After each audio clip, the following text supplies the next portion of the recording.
Bueno, el séptimo pleno casatorio civil, en mi opinión, resulta ser el más importante de todos los plenos, desde un enfoque académico, teórico, si se quiere, y por otro lado desde un enfoque económico. ¿Por qué? Porque trata de resolver o se centra sobre el problema de la tercería de propiedad y su forma de solución en el fondo. Es una cuestión de derecho sustantivo. ¿Qué sucede? Y esta es la cuestión central, como es bastante conocido.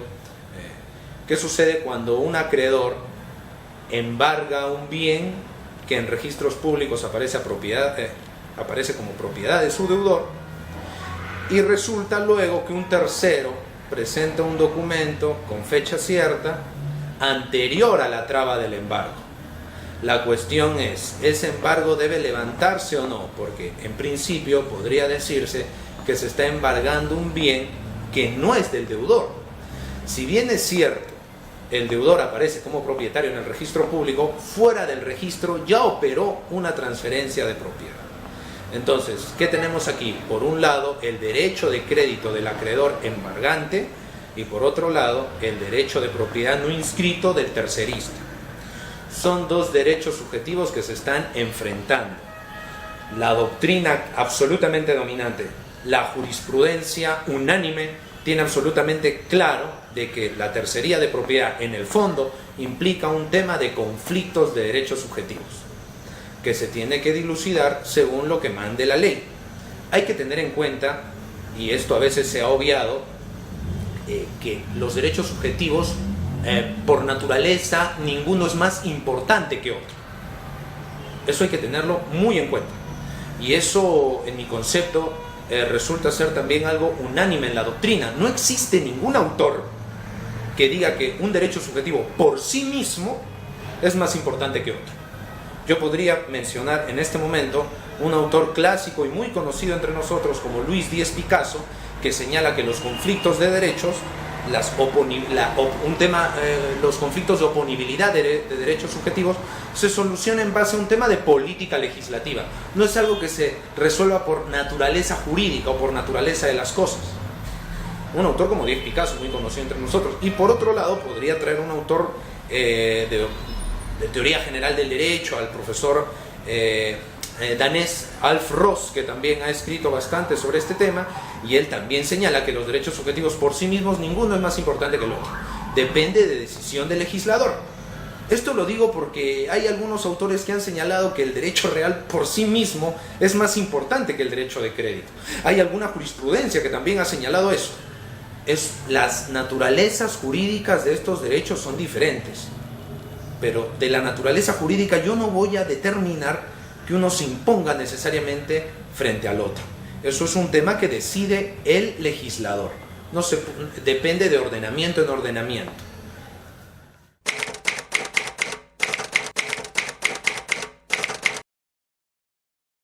Bien, por un lado, los argumentos utilizados son de variada índole.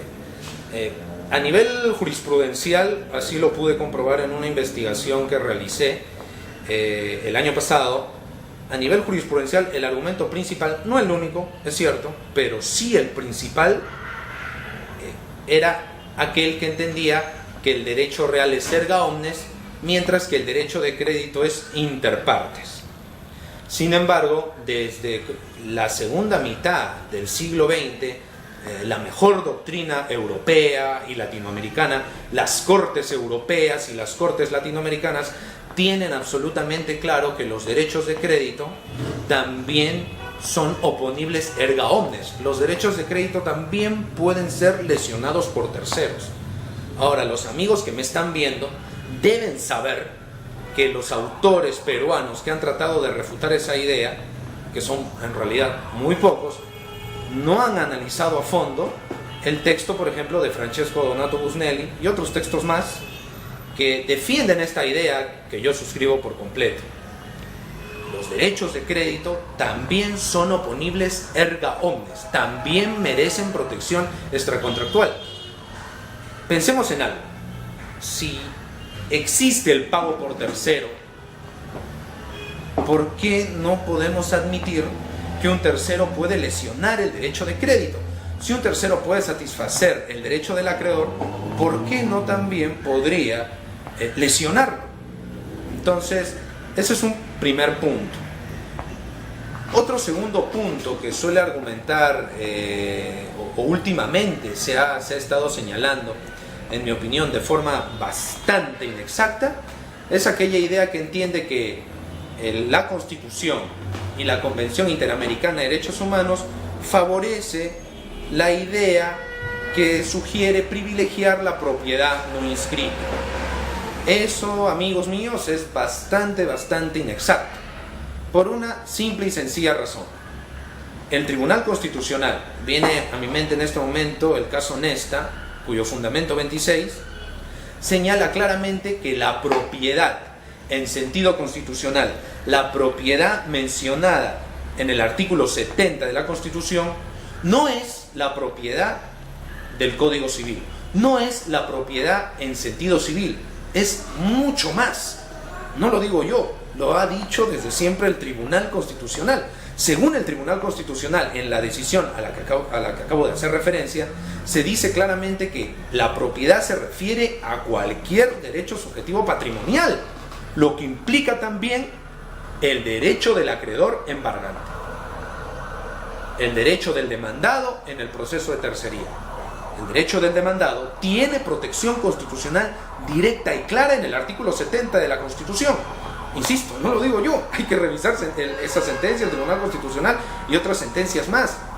Y no solo el Tribunal Constitucional peruano, la Corte Interamericana de Derechos Humanos también ha señalado, desde el caso de Baruch Ibcher contra nuestro país, contra el Estado peruano, que el patrimonio, la propiedad de la que se habla en el artículo 21 de la Convención Interamericana de Derechos Humanos también se refiere al patrimonio en general, a cualquier derecho subjetivo patrimonial. Entonces es un error pensar que el derecho del acreedor embargante no tiene protección constitucional ni protección en la Convención Interamericana sobre Derechos Humanos. En ambas cartas normativas, en ambos documentos constitucionales y fundamentales, el derecho del acreedor embargante también encuentra protección. No lo digo yo, lo dicen esas decisiones. Y para cerrar esta idea, se ha mencionado de forma, en mi opinión, errada, que esta sentencia del año 2004 del caso Tibi contra Ecuador sugiere que se debe proteger bajo cualquier circunstancia el derecho de propiedad no inscrito. Eso, señores, es completamente falso. El fundamento 122 de esa sentencia dice claramente que el derecho de propiedad que no se encuentra inscrito no es oponible a terceros que pretendan hacer valer un derecho sobre ese bien.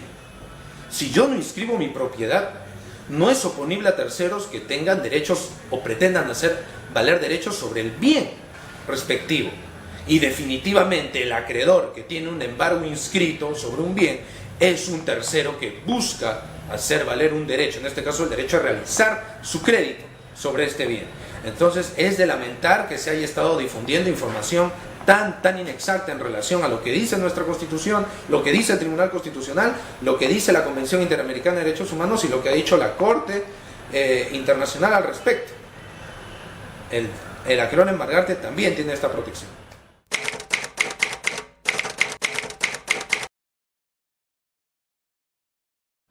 Bueno, como acabo de comentar, el derecho al acreedor embargante también tiene protección constitucional, protección a nivel de derechos humanos. En mi opinión, definitivamente debe primar el derecho del acreedor embargante. Por diferentes razones.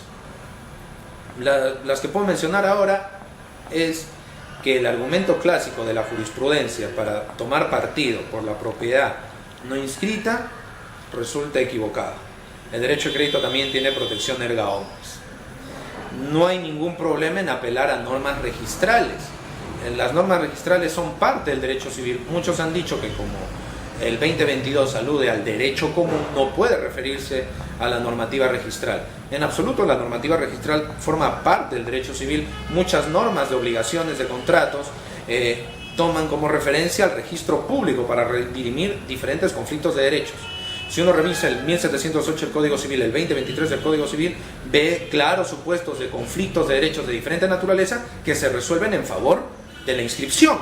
En este caso, no hay razón para negarlo. Se suele invocar la exposición de motivos. La exposición de motivos en buena técnica de interpretación no es vinculante. Hay que interpretar la segunda parte del 2022 no de forma aislada, sino de forma sistemática y en función de lo que nos dice nuestra realidad. Como lo dije en el pleno casatorio, si uno revisa, uno chequea nuestro PBI, nuestro PEA, las actividades económicas fundamentales en nuestro país se estructuran no sobre la base de tenencia de bienes, sino sobre la base de operaciones contractuales, de relaciones contractuales. Ese es el fundamento del mercado, de un mercado desarrollado. Entonces, el derecho de crédito es el que resulta ser más preponderante, tener un rol más clave en comparación al derecho de propiedad sobre cosas, sobre bienes. Por esa razón, el derecho de crédito debería ser privilegiado. Y por último, en la cuestión de normas procesales que también se suelen invocar, esto es un conflicto de derecho sustantivo, debe resolverse en base a normas sustantivas, no en lo que puedan decir o dejar de sugerir en normas de derecho procesal.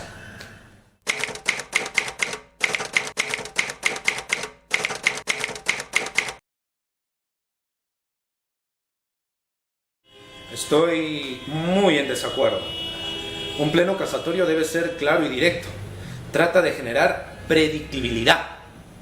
Que las personas, los litigantes, tengan mayor certeza de cómo se van a solucionar los casos. Si me establecen pautas de cómo se debe resolver caso por caso, realmente mejor no hagamos el pleno casatorio.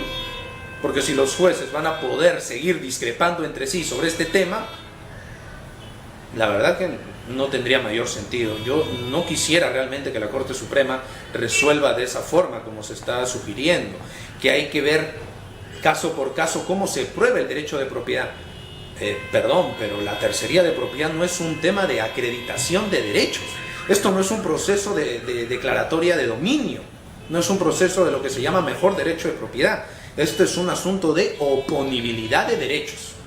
Y se trata de ver en el caso concreto qué derecho subjetivo debe primar. Me permito recordar a Díez Picasso y Alf Ross, podría mencionar muchísimos otros autores.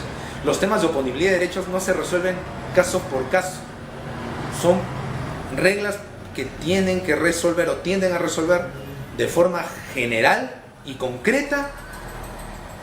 Si un derecho se enfrenta a otro derecho, ¿cuál debe ganar? Y el juez debe aplicar esa regla a los diferentes casos. Pienso que si damos pautas y el juez va a tener que evaluar el tema de probar la propiedad, probar la posesión u otras cosas más, realmente la inseguridad se va a mantener. Yo creo que no debería ser ese el camino. Simplemente ver, la pregunta es esta: ¿cuál debe primar? ¿Un derecho de crédito inscrito o un derecho de propiedad no inscrito? Esa es la cuestión. No hay ningún fundamento para decir que debe hacerse un análisis caso por caso, porque esto, amigos míos, no trata sobre probanza de derecho de propiedad. Esto no es una acción o pretensión de declaratoria de dominio o declaratoria de derecho de crédito.